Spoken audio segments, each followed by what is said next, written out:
उपवर्गीकरणाच्या विरोधामध्ये काय सांगाल? जनभावना इतकी आक्रोश होतोय. आज सरकारला मला सांगायचंय, मी प्रत्येक जिल्ह्यामध्ये मोर्चा काढतोय आणि लाखो लोक त्याच्यामध्ये जमतायत आणि तरी सुद्धा तुम्हाला महाजाळ्यासारखं केलं महाराष्ट्र सरकारनं, तर ही संपूर्ण अनुसूचित जातीमध्ये असणाऱ्या सर्व जाती हा माज उचलवल्याशिवाय राहणार नाही. त्यामुळं सरकारला माझं सांगणं आहे की आपण कोणा विश्वासात न घेता स्वहा आणि जबरदस्तीनं सुप्रीम कोर्टाने आदेश दिला असं खोटा प्रचार करण्याऐवजी सुप्रीम कोर्टाने ते ऐच्छिक ठेवलेलं आहे. ज्या राज्याला उपवर्गीय करायचं असेल त्यानेच करावं असं सुप्रीम कोर्टाने सांगितलेलं आहे. असं असताना सुद्धा फडणवीस सरकार जबरदस्तीने करत असेल तर त्याला त्याची किंमत मोजावी लागेल, एवढं मी इथे जाहीर करतो. जालन्यातून आज सरकारला काय इशारा देणार आहात? या जालन्यामधून आम्ही हेच सांगू इच्छितो की तुम्ही या सरकार झाल्यासारखं म्हणजे देशातलं सरकार सुद्धा आणि इकडचं महाराष्ट्रातलं हे झाल्यासारखं चाललेलं आहे. त्याने लोकभावनेचा आदर करा आणि लोकांच्या एकंदरीत ज्या भावना आहेत त्यांचा आदर लोकशाहीमध्ये ठेवावाच लागतो. न पेक्षा त्याच्यातून पाय उतारवायला वेळ लागणार नाही. सत्तेवरून एवढं लक्षात ठेवा.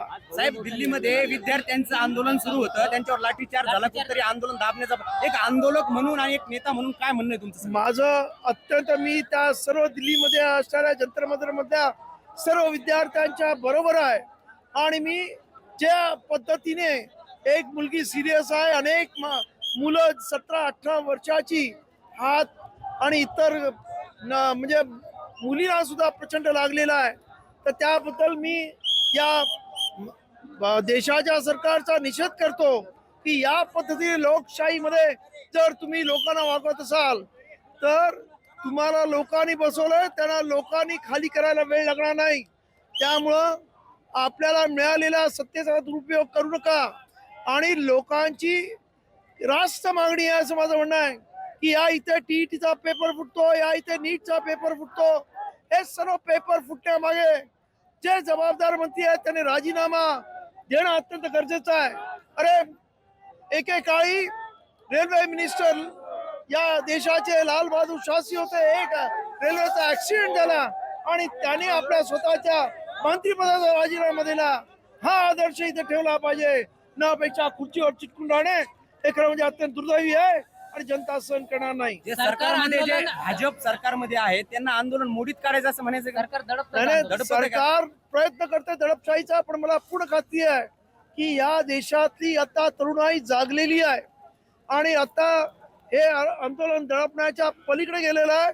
हे सत्ताधाऱ्यांना असं वाटत असेल तर ते त्यांची भूलचूक होईल एवढं मी नक्की सांगतो. थँक्यू साहेब. धन्यवाद.